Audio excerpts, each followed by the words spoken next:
Emily Davis Mobley, March 31st, 1991. New Mexico, Lechuguilla Cave. This isn't just any cave. It's 1,565 feet deep, 54 miles of tunnels, one of the deepest caves in America. Emily Davis Mobley answers with her team. She's 40 years old, expert caver, 22 years of experience. This should be routine. They're mapping new passages, science stuff, but then everything goes wrong. Emily's climbing a slope, about 1,000 feet underground. She grabs a rock to pull herself up. The rock breaks, 80 pounds. It comes loose. She falls 12 feet. The rock follows her down. Crack. It hits her left leg, below the knee, instantly broken. She's trapped 2 miles inside the cave. No cell phones, no GPS, just darkness and pain. But here's the thing about Emily. She doesn't panic. "I never worried I wasn't going to get out," she says later. The rescue begins. Over 200 people mobilize. Cave experts from across America. They have to carry her through 250-foot slopes, 100-foot chasms, narrow crawl spaces, boulder fields. They rig ropes and pulleys. One section is called Freakout Traverse, 40 feet long, 100-foot drop below. One mistake equals death. They pass Emily on a stretcher, person to person, through passages so tight they use explosives to widen them. No, really. 4 days, 91 hours. Finally, April 4th, 1 a.m. The stretcher pokes out. Emily emerges. She's exhausted, in pain, but alive. First thing she says, "Yeehaw!" Then she sings, "Oh, the stars are out tonight." They offer her pizza. She says, "Give it to the rescuers instead." Deepest cave rescue in US history. And Emily? She was back in that same cave exploring within a year. Legend. Kathleen Graham, swimming through 1 inch of air. April 2018. Mexico, Sistema Huautla, one of the deepest cave systems in the world. Kathleen Graham is leading an expedition. She's president of the Alberta Speleological Society, expert caver. Her team plans to camp underground. They have supplies, food, sleeping bags, equipment, everything planned out. They go deep, explore, map, document. Then the rain comes. Torrential rain, flash flooding. The exit passage fills with water. They're trapped. 4 days. No communication with the surface. No one knows where they are. Kathleen's team starts to panic. "We'll never see daylight again. We're going to die here." But Kathleen, she stays calm. "You have to trick your mind," she says later. "Force yourself to stay positive." Finally, the water starts to recede, but not much. They have to swim out through flooded passages. Here's the terrifying part. The air pocket? 1 inch. That's it. 1 inch of breathing space between the water and the cave ceiling. They have to swim, heads tilted back, noses in that tiny air pocket. One panic attack equals drowning. Kathleen focuses, controls her breathing, stays calm. She has to, for herself, for her team. They make it, one by one, through that impossible passage. When Kathleen emerges into open air, pure relief. That's how she describes it. You don't realize how bad it was until you're safe. She later watches the Thai cave rescue, the 12 boys and their coach. She knows exactly what they're feeling. The fear, the waiting, the hope. Kathleen Graham, the woman who swam through 1 inch of air and lived.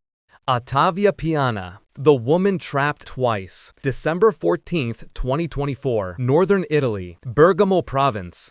Ottavia Piana enters the Abisso Bueno Fontano cave. She's 32, expert speleologist. She's mapping unexplored sections. This is what she loves. But wait, before we continue, you need to know something. This isn't Ottavia's first time getting trapped here. July 2023, same cave. She broke her leg. 40-hour rescue. So why did she come back? Because that's what explorers do. Now, December 2024, she's deep inside. About 4 kilometers from the entrance, 600 meters underground. She's exploring an uncharted passage. The rock beneath her gives way. She falls 5 to 6 meters. Multiple fractures, vertebra, ribs, face, knee. She's conscious, but she can't move. She's trapped in freezing conditions. And here's the worst part. The cave entrance, there's a freezing wind blowing through it. Hypothermia is a real threat. The rescue team mobilizes 159 volunteers from 13 Italian regions, 6 doctors, 8 nurses. They work in shifts, carrying her stretcher through narrow tunnels, tight passages,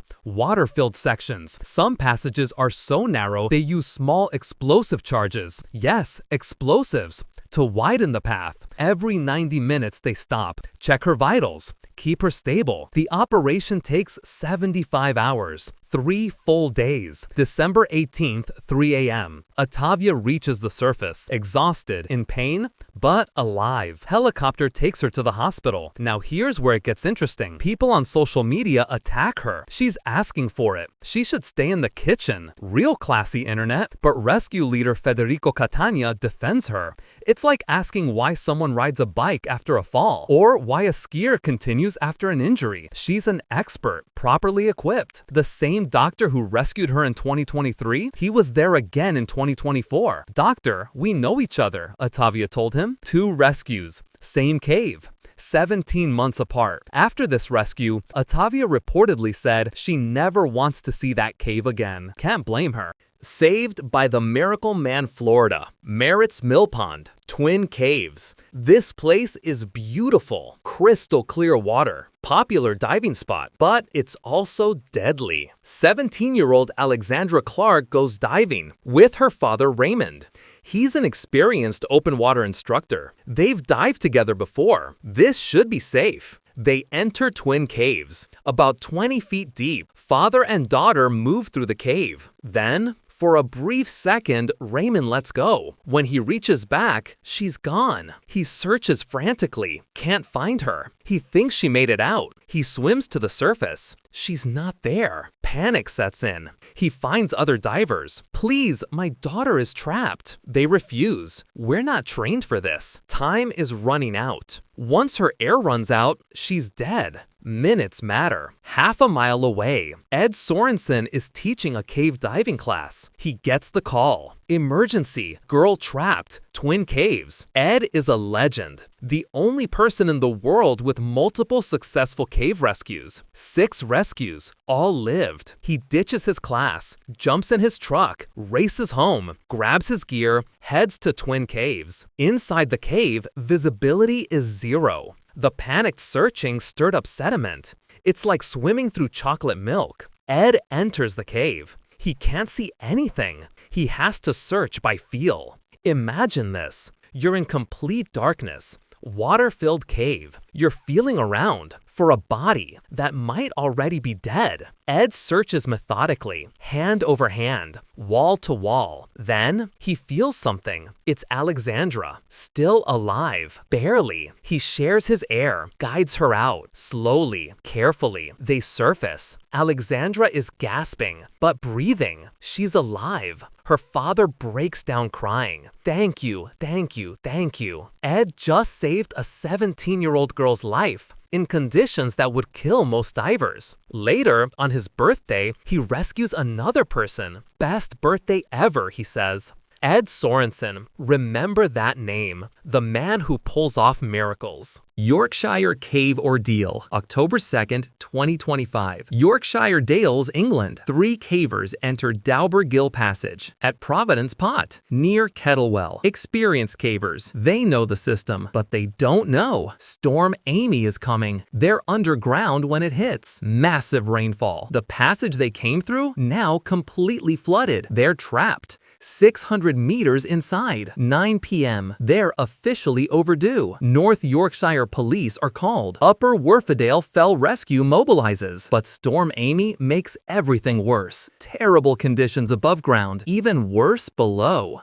Over 100 volunteers respond. Cave Rescue Organization, Calder Valley Search and Rescue, Derbyshire Cave Rescue, RAF Mountain Rescue, Swaledale Mountain Rescue. 2 a.m. Friday morning. They find the cavers alive. But this is just the beginning. Getting them out? That's the hard part. The passages are flooded, narrow, dangerous, storm raging above. The The rescue teams work non-stop, through the night, through the storm. Finally, 36 hours after entering, the last caver is freed. 3:40 a.m. They stretcher them out to Hag Dyke, then to hospital. All 3 survive. Later, the rescue team says, "We hope it hasn't put them off caving." Classic British understatement. 36 hours. Storm Amy, Yorkshire Dales, another miracle rescue. Rachel Cox, October 22, 1989, Wind Cave National Park, South Dakota, Black Hills. Rachel Cox is 18 years old, college student, National Outdoor Leadership School. She's been caving for 2 weeks. This is her final test, a mock search and rescue exercise. Easy, right? Wrong. Wind Cave isn't just any cave. It's the 3rd longest cave in America, nearly 50 miles of passages, a 3-dimensional maze. The Lakota Nation calls it the womb of Mother Earth. It breathes, wind flows through it. It's ancient, sacred, dangerous. Rachel and her partner enter the cave. They're racing to find their instructors. It's a competition. Rachel thinks she hears laughter nearby. "The instructor is over there," she says. They crawl through a tight passage. Check it out. No one there. Her partner is angry. "You're wrong. I'm going back." He leaves. Rachel pauses. Just for a moment. She's about to follow him. Then, her lamp goes out. Complete darkness. Not turn off the lights in your bedroom darkness. This is absolute darkness. The kind that presses against your eyes. The kind where you can't see your hand in front of your face. No sound, except her heartbeat. Thump, thump, thump. She tries to find her way back, cross through passages, turns left, then right. Everything looks the same. Wait, nothing looks like anything. It's all just darkness. Hours pass. Rachel is officially missing. 1:30 p.m. Sunday. By evening, panic sets in. The National Park Service mobilizes. Over 100 volunteers respond. 4 rescue teams, cave experts from across the country. They know the stats. Wind Cave is called the easiest cave in the world to get lost in. The density of passages is unbelievable. One wrong turn equals lost forever. The teams search in a 4-leaf clover pattern. Move 10 to 15 feet. Stop. Call her name. "Rachel!" Listen. Nothing. Repeat. "Rachel!" Again and again. Meanwhile, Rachel is going through hell. She's in complete sensory deprivation. No light, no sound, no people, just her thoughts. And her thoughts are dark. "I'm so stupid. I killed myself by being stupid. I should have waited. I should have been more patient." She's freezing. Caves are cold, 50 degrees underground. She keeps moving to avoid hypothermia. Can't stop, can't rest. If she stops, she might not wake up. At one point, she hears a voice. A gentle female voice. "I am the womb of Mother Earth. You are safe. I will birth you." Is this real? Is she hallucinating? She doesn't know anymore. She talks to the cave, in her mind, out loud. It keeps her calm. It keeps her alive. 30 hours pass, then 36 hours. The rescue teams are exhausted. They've searched everywhere. Or have they? They send teams to more remote areas, deep passages, unexplored sections. Then, someone hears something. Clicking noises, thumping. They call out, "Rachel!" Rachel hears rocks falling. Once, twice, 3 times. She screams, makes as much noise as possible. "I'm here! I'm here!" The rescuer moves closer, shines his light down a fissure. There she is, curled up, alive. Rachel looks up. She sees a bright light and a beard. That's all she can see. The man speaks. "Rachel, are you ready to go up now?" Rachel, exhausted, confused, asks, "Are you God?" The rescuer laughs. "No, but let's get you out of here." They give her food and water through a crack.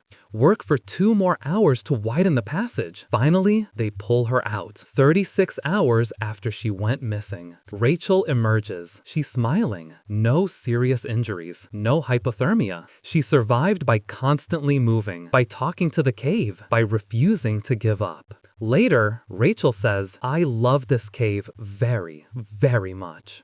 Years later, she returns to Wind Cave. She becomes a documentary filmmaker. She's making a film about her experience. She speaks at the cave's 150th mile celebration. She meets her rescuers for the first time after 30 years. She forgives her 18-year-old self, and she donates her cave pack to the park.